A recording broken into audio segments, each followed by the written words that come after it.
Oui, on s'en réjouit que la justice, en tout cas, prenne ce dossier en main, puisque je me rappelle du communiqué que le groupe parlementaire PASTEF avait publié après la décision du Conseil constitutionnel qui avait censuré des dispositions de la loi interprétative de la loi d'amnistie. Oui. On avait dit que malgré que le Conseil constitutionnel ait censuré un certain nombre de dispositions, même si nous n'étions pas d'accord, on en prend acte puisque ce sont des décisions qui s'imposent à toutes les autorités administratives et politiques. Mais le plus important, c'était la décision du Conseil constitutionnel et l'interprétation qu'il donnait de la loi d'amnistie. Pour dire en somme que les crimes de sang ne pouvaient pas être couverts par l'amnistie. Dès lors, on a dit que la balle est dans le camp de la justice. Donc le législateur avait terminé son travail, le juge constitutionnel avait en tout cas éclairé le texte qui faisait l'objet de polémiques, d'ambiguïté. Dès lors, la justice devait en tout cas mener les enquêtes, puisqu'il y a des plaintes qui avaient été déposées depuis 2021. Donc toutes ces plaintes-là devaient être examinées si des enquêtes, des investigations devaient être menées et que justice soit faite. Que s'il y a des coupables ou en tout cas des suspects, qu'on puisse les entendre, s'il y a des témoins, qu'on les entende. Comme ça se fait dans tous les pays du monde qui se disent démocratie ou état de droit. On ne peut pas comprendre qu'il y ait près d'une centaine de morts, des blessés, des mutilés qui jusqu'à présent vivent dans des situations assez difficiles, avec des séquelles, et que voilà, qu'on puisse passer ça par perte et profit.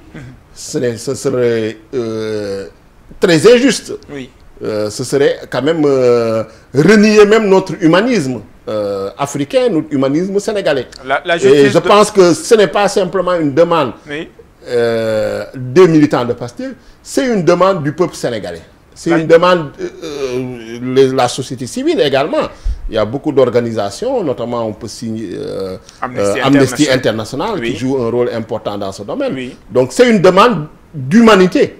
D'humanité face à la barbarie qui a sévi en ces 3 années, juste pour satisfaire les appétits d'un pouvoiriste. La justice doit donc faire la lumière, toute la lumière sur cette affaire. Tout à fait, tout à fait. Et on a dit en toute liberté, en toute indépendance, en toute impartialité, mais avec la diligence et la célérité requises, s'il faut leur donner les moyens qu'il faut pour que vraiment, en tout cas, mettre vraiment ce dossier-là, tous ces événements entre 2021 et 2024, ces assassinats, ces meurtres-là, les tortures qui ont été commises, l'utilisation de milices qu'on appelle souvent nervis, donc qui faisaient le travail, c'est-à-dire qui s'arrogeaient le travail des forces de l'ordre.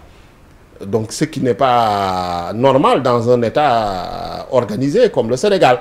Donc toutes ces dérives-là devront être mises en lumière, devront faire l'objet de procès équitables, mais de procès. Et qu'il y ait, s'il y a des coupables, qu'on puisse les condamner. Voilà, qu'on puisse les condamner et qu'on évite vraiment l'impunité, qu'on rompe avec cette impunité. Je pense que ça, c'est une demande minimale.